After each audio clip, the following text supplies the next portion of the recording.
Navy SEAL jumps into freezing rapids to save bear cub. Then Mama Bear does something incredible. The September morning mist clung to the Canadian wilderness like a delicate veil, its ethereal presence broken only by the gentle sound of Sean Mitchell's boots crunching through the fallen leaves. At 58, his movements still carried the precise, measured quality instilled by years of Navy SEAL training, though these days he preferred the peaceful pursuit of fishing to military operations. His favorite spot along the Vermilion River had become a sanctuary since retiring to Thunder Bay, Ontario. The locals thought him peculiar, an American veteran choosing the solitude of the Canadian wilderness over Florida's warm shores. But Sean found healing in these quiet waters. Just another day in paradise, he muttered to himself, adjusting the worn fishing vest that had accompanied him through countless early mornings. The familiar weight of his tackle box in one hand and rod in the other provided a comforting rhythm to his trek. The first hint that this day would be different came with the unusual silence of the forest.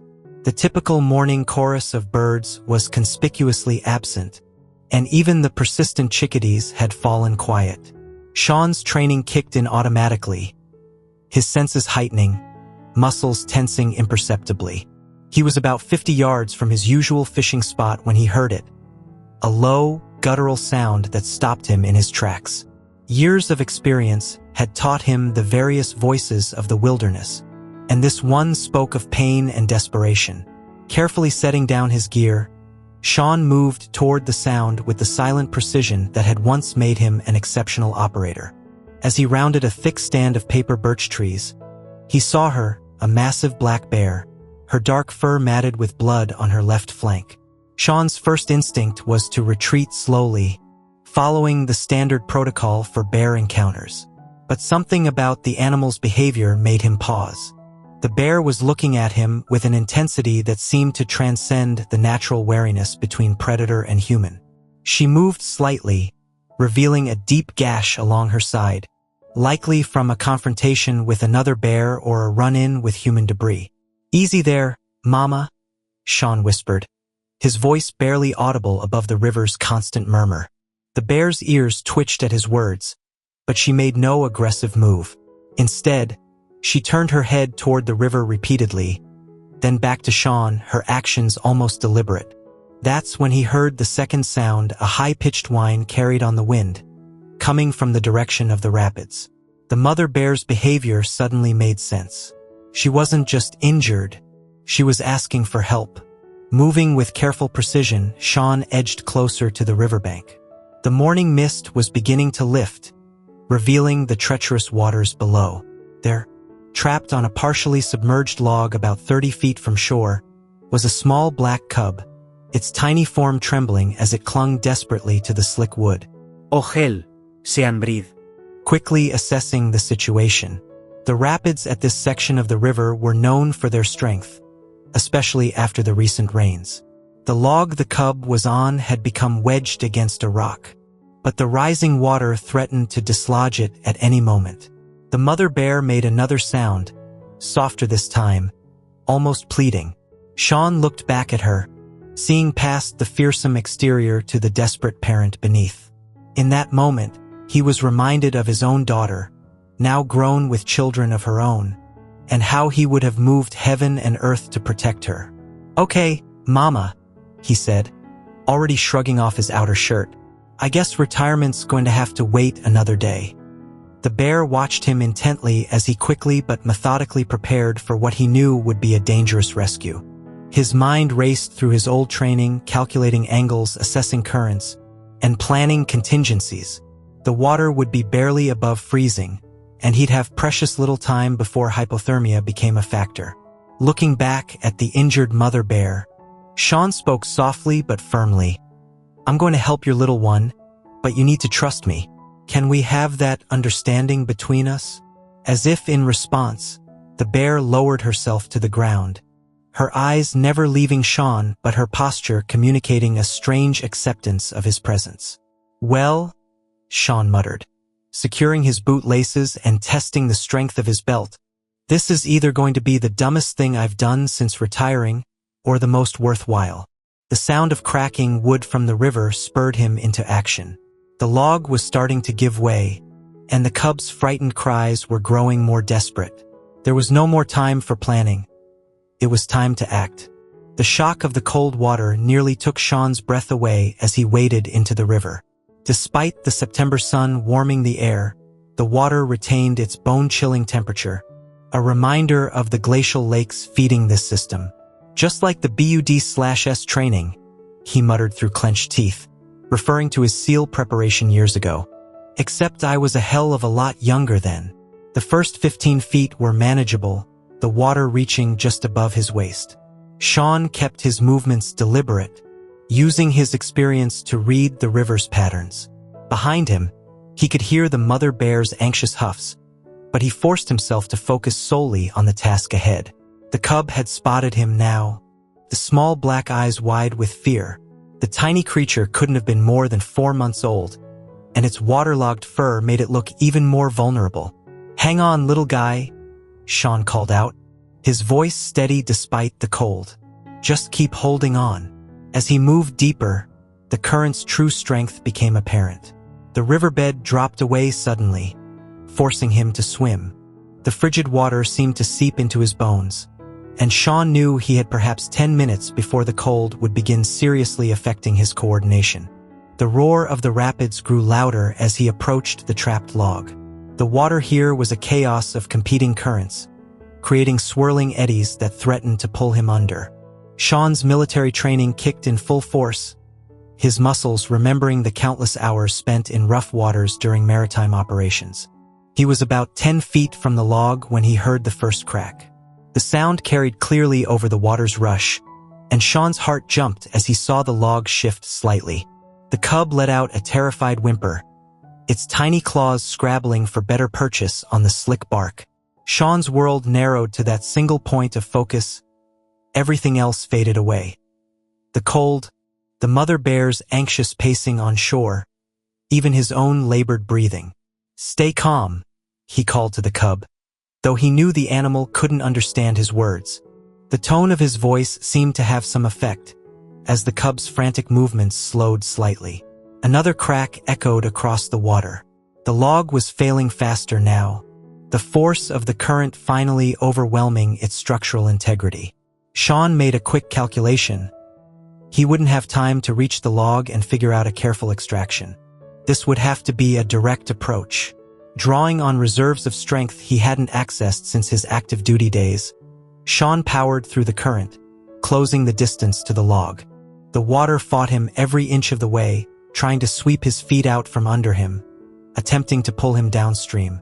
Just as he reached the log, it gave way completely. The cub's terrified squeal pierced the air as the wood shifted violently. Without thinking, Sean lunged forward, his arms wrapping around the small body just as the log broke apart. The current immediately caught them both, dragging them downstream. Sean tucked the cub against his chest, turning his body to take the brunt of any impacts with rocks. The freezing water seemed to sap his strength with every second, but he forced his legs to keep moving, fighting against the river's pull. "I've got you," he gasped, feeling the cub's rapid heartbeat against his chest. "I've got you, little one." Using every ounce of his training and experience, Sean began working his way toward the shore, letting the current assist rather than fight it directly. It was a technique he'd learned in countless water rescue operations. Work with nature rather than against it. The mother bear was following their progress along the shoreline, her injury seemingly forgotten in her concern for her cub. Her presence actually helped Sean orient himself, giving him a fixed point to work toward. After what seemed like an eternity but was probably less than a minute, Sean's feet found purchase on the riverbed. The current was still strong, but he could stand now, holding the cub high above the water as he fought his way toward the shore. The final few steps to shore were perhaps the hardest, with the river seemingly determined to claim one last victory. Sean's legs trembled with exhaustion and cold as he finally stumbled onto the rocky bank, still cradling the shivering cub. The mother bear approached cautiously, her movements hindered by her injury. Sean gently set the cub down, and it immediately scampered to its mother, seeking warmth and comfort. The reunion would have been touching if Sean hadn't noticed how badly the mother bear was now struggling. "You're hurt worse than you let on, aren't you, girl?" he muttered, his trained eye catching the way she favored her left side. The initial wound he'd spotted was actually part of a larger injury that wrapped around her flank, and now that the immediate crisis had passed, her adrenaline was fading. Sean knew he needed to warm up and change his clothes, but the bear's condition was deteriorating rapidly. He made his way back to where he'd left his gear, his movements stiff from the cold. His hands shook as he retrieved his satellite phone from his waterproof bag, standard equipment for his remote fishing trips. Thunder Bay Wildlife Response. "This is Carol," came the answer to his call. "This is Sean Mitchell," he responded, his teeth chattering. "I'm about 3 miles up the Vermilion River from Johnson's Landing. I've got an injured black bear with a cub. Mother's in bad shape, possible puncture wounds and lacerations along the left side. Cub's been in the water but seems okay." Carol's voice sharpened with professional interest. "Can you safely maintain visual contact?" "Affirmative," Sean replied, falling naturally into military terminology. "Mother bear seems to understand I helped with the cub. She's non-aggressive but fading fast. Stay on the line, Mr. Mitchell. I'm dispatching our emergency response team now." While waiting, Sean changed into his spare clothes and worked to get his body temperature back to normal. The mother bear had lain down about 30 feet away, her cub snuggled against her. Her breathing was becoming labored, and Sean could see she was fighting to stay conscious. "Hang in there, Mama," he called softly. "Help's coming." The sound of an approaching helicopter broke the morning stillness about 20 minutes later. Sean stood, waving his bright orange emergency vest to guide them to the location. The mother bear lifted her head at the noise but seemed too weak to show much concern. The wildlife response team worked with impressive efficiency. 2 veterinarians approached the bears while their assistants set up a mobile treatment station. Sean watched as they quickly assessed the situation and prepared their equipment. "The cub seems all right," one of the vets called out. "But the mother's got a severe infection from these wounds, probably been festering for days. She's also showing signs of exhaustion and possible internal injuries." They worked swiftly to sedate both bears, knowing they needed to treat them together to minimize stress. Sean found himself holding his breath as they loaded mother and cub onto special stretchers, his heart aching at how small and vulnerable they looked. "We'll take them to our wildlife rehabilitation center," Carol explained, having arrived with the team. "The mother needs immediate surgery and intensive care, but her chances are good, especially given her obvious will to live. She kept going despite these injuries, just to save her cub." Sean nodded, understanding all too well the power of a parent's love. "Will you let me know how they do?" he asked, surprising himself with how invested he'd become in their fate. Carol smiled warmly. "Actually, Mr. Mitchell, we'd like to offer you something more than that. Given your background and what you've done here today, would you be interested in volunteering with our wildlife response team? We could use someone with your experience and courage." Over the next several weeks, Sean found himself making regular visits to the Thunder Bay Wildlife Rehabilitation Center. His fishing rod gathered dust as he devoted his time to checking on the bear's progress and, increasingly, helping with other rescued animals at the facility. The mother bear's surgery had been successful, though her recovery proved challenging. The wounds had indeed been infected, and she required multiple rounds of antibiotics. The veterinary team discovered that her injuries had likely come from a confrontation with a larger male bear, probably while defending her cub. "She's a fighter," Dr. Sarah Chun, the lead veterinarian, told Sean during one of his visits. They were observing the bears through a one-way window in their recovery enclosure. "Just like someone else I know who jumped into freezing rapids." Sean smiled sheepishly. His impromptu rescue had become something of a legend among the center's staff, though he consistently downplayed his role. "How's the little one doing?" "See for yourself," Sarah replied, gesturing to where the cub was attempting to climb a small tree they'd placed in the enclosure. "No lasting effects from the river incident." though we've noticed he's developed quite an aversion to water. The mother bear, whom the staff had named Luna, was resting nearby, her watchful eyes never leaving her cub. The horrible gash in her side was healing well, though her black fur was still patchy where they'd had to shave it for surgery. Luna's strength is improving daily, Sarah continued. We've started her on a rehabilitation program to build back her muscle tone. The goal is to release them both back into the wild before winter sets in. Sean found himself oddly emotional at the prospect. Will they be safe out there? The male bear that attacked them might still be in the area. Sarah nodded understandingly. We've thought of that. We're planning to release them in a different territory, about 50 miles north. It's actually better habitat, with fewer human interactions and more natural food sources. Over the following month, Sean became increasingly involved in Luna and her cub's rehabilitation. He helped design enrichment activities that would prepare them for life back in the wild, drawing on his military planning experience to create challenges that would strengthen both bears physically and mentally. The cub, now named River, a name Sean had suggested with a hint of irony, grew more confident each day. His natural playfulness returned, though he maintained a healthy respect for water, preferring to drink from shallow dishes rather than the small pond in their enclosure. Luna's recovery was equally remarkable. As her strength returned, so did her natural wariness of humans. While she seemed to maintain a special awareness of Sean's presence, she gradually became more distant, exactly as the rehabilitation team had hoped. It's actually perfect, Sarah explained during their final health assessment before release. We want them to return to their wild instincts. The fact that Luna's becoming more defensive means she'll be better equipped to protect River when they're back in their natural habitat. The day of release arrived on a crisp October morning. Sean helped load the transport crates onto the helicopter, his heart heavy with both joy and sadness. He'd been invited to accompany the release team, an honor he accepted with gratitude. As the helicopter flew north over the vast Canadian wilderness, Sean found himself reflecting on the strange turns life could take. Here he was, a retired Navy SEAL, flying over Canadian forests to release two bears he'd come to care about deeply. The chosen release site was a remote clearing surrounded by dense forest, with a small stream running nearby. The helicopter landed carefully in the clearing, its rotors stirring the autumn leaves into a colorful dance.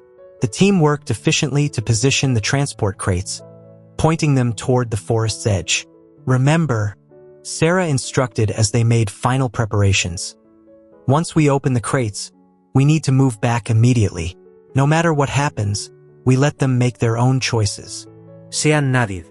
Understanding the importance of this moment, he helped position the crates side by side, ensuring both bears would be able to exit together.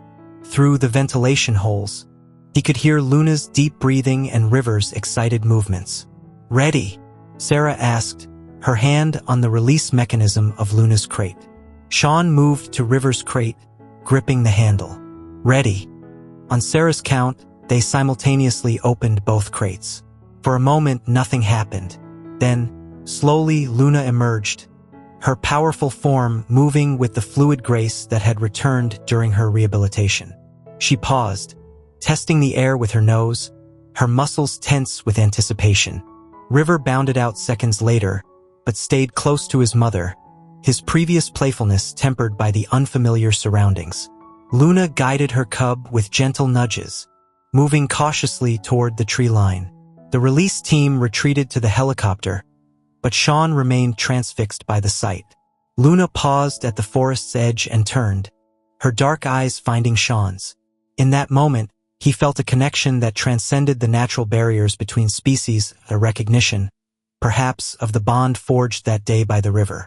Then, with a final glance, Luna led River into the forest. They disappeared into the undergrowth, leaving only swaying branches as evidence of their passage.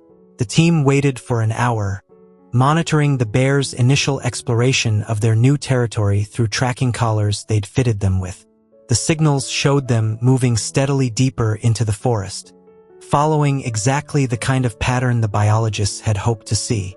As the helicopter lifted off, Sean caught a last glimpse of movement in the trees, a black shape moving confidently through the forest, a smaller form trailing close behind. His throat tightened with emotion.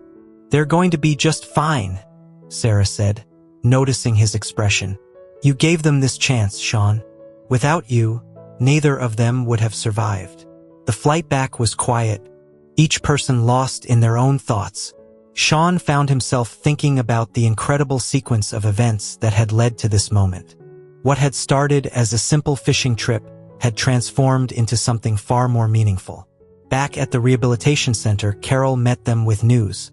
"We've already received the first data from their tracking collars," she announced excitedly.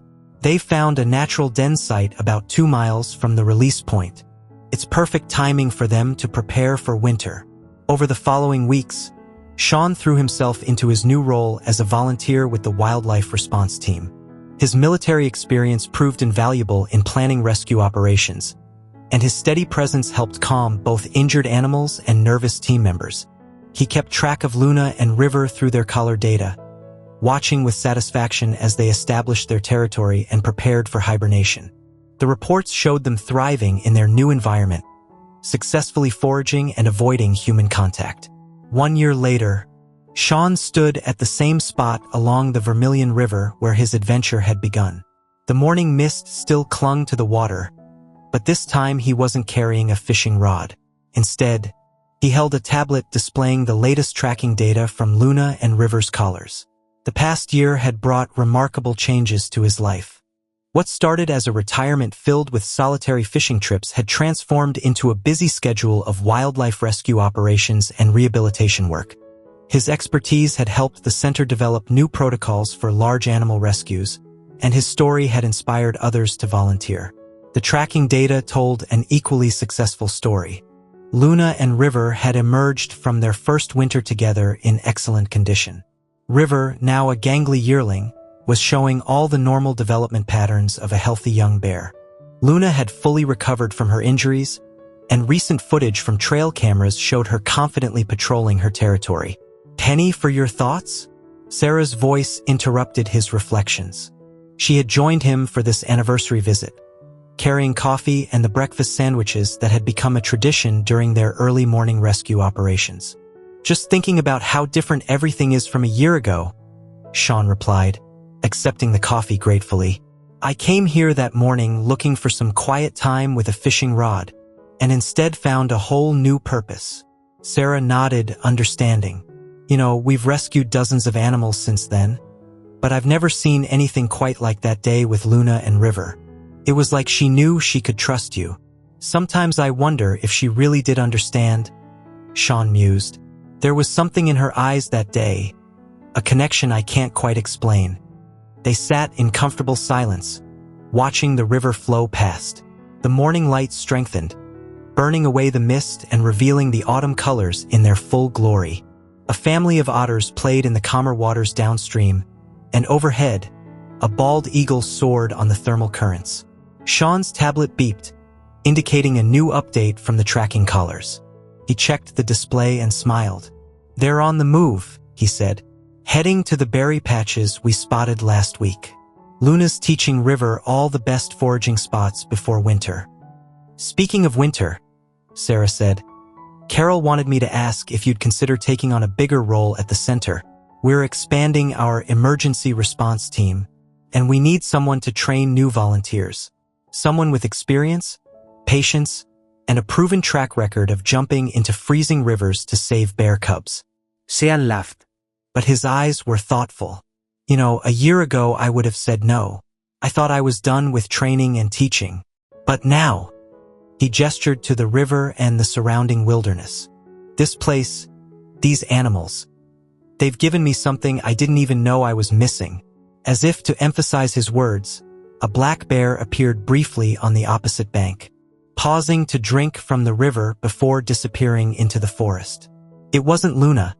They were many miles from her new territory, but the sight still made Sean's heart skip a beat. "I'll do it," he said finally, "on one condition." "What's that?" "We make sure every new volunteer learns to swim first." Sarah laughed, the sound echoing across the water. Deal. Though I doubt many of them will need to make such a dramatic rescue on their first day. Sean smiled, remembering the fear, determination, and ultimate triumph of that September morning. You never know, he said. Sometimes the most extraordinary moments come when you least expect them. That's what I love about this work. Every day brings new challenges, new opportunities to make a difference. As winter approached once again, Sean stood before his first class of volunteer trainees at the Thunder Bay Wildlife Rehabilitation Center. The room was filled with eager faces, young and old, from various backgrounds, but all united by their desire to help wildlife. Before we begin, Sean said, clicking to the first slide of his presentation, I want to tell you a story about a fishing trip that never happened. A photo of Luna and River appeared on the screen, taken during their rehabilitation. It's a story about second chances, trust, and the extraordinary connections we can form with the wild creatures who share our world. As he recounted the events of that September morning, Sean could see his own initial doubts and subsequent transformation reflected in the faces of his students. When he finished, a young woman raised her hand. Whatever happened to Luna and River? She asked. Sean smiled and switched to a recent trail camera photo. This was taken last week, he said proudly. The image showed Luna, strong and healthy, teaching her new cubs, River's younger siblings, how to forage. River himself had struck out on his own, establishing a territory several miles away, exactly as a young male bear should. The wilderness can seem harsh and unforgiving, Sean continued, but it's also filled with incredible resilience and renewal. Our job isn't to tame it or control it, but to help maintain the delicate balance that allows all creatures, including humans, to thrive. After class, Sean walked to his favorite spot behind the center, where a small memorial bench had been placed overlooking the rehabilitation enclosures. The plaque read, "For all those who answer the call of the wild with courage and compassion." As he sat there, watching the sunset paint the sky in brilliant oranges and pinks, Sean reflected on how one moment of choice to help rather than turn away had changed not only his life but the lives of countless animals. The center's rescue success rate had improved significantly with the implementation of his training programs, and their volunteer base had doubled. A familiar beep from his tablet drew his attention. Luna's tracking collar was sending its evening update. She and her new cubs were settling into their den for the night, safe and secure in their wilderness home. River's signal showed him patrolling his territory, growing into the strong, independent bear he was meant to be. "Good night, old friends," Sean whispered to the darkening sky. Then he gathered his things and headed home, ready for whatever tomorrow's adventures might bring. After all, in this line of work, you never knew when another fishing trip might turn into something extraordinary.